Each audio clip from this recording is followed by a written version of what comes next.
સુરતના સચિનમાં જયરાજ ઇન્ડસ્ટ્રીમાં આગ લાગી છે। જયરાજ ઇન્ડસ્ટ્રીમાં યાનના ગોડાઉનમાં એટલે કે શણના ગોડાઉનમાં આગ લાગી। આગની ઘટનામાં સદનસીબે કોઈ જાનહાનિ થઈ નથી। ફાયર વિભાગે આગ પર કાબુ મેળવી લીધો છે, પણ તમે દ્રશ્યો જોઈ શકો છો કે કેટલી ભયાનક આગ હતી। આકાશમાં ઊંચે સુધી ધુમાડો જોવા મળી રહ્યો છે। યાનનું ગોડાઉન હતું જેમાં આગ લાગી હતી। સમયસર ફાયર વિભાગની ટીમ પહોંચી અને આગ પર કાબુ મેળવ્યો।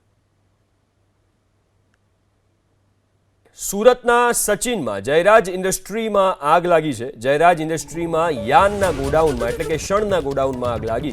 આગની ઘટનામાં સદનસીબે કોઈ જાનહાનિ થઈ નથી। ફાયર વિભાગે આગ પર કાબુ મેળવી લીધો છે, પણ તમે દ્રશ્યો જોઈ શકો છો કે કેટલી ભયાનક આગ હતી। આકાશમાં ઊંચે સુધી ધુમાડો જોવા મળી રહ્યો છે। યાનનું ગોડાઉન હતું જેમાં આગ લાગી હતી।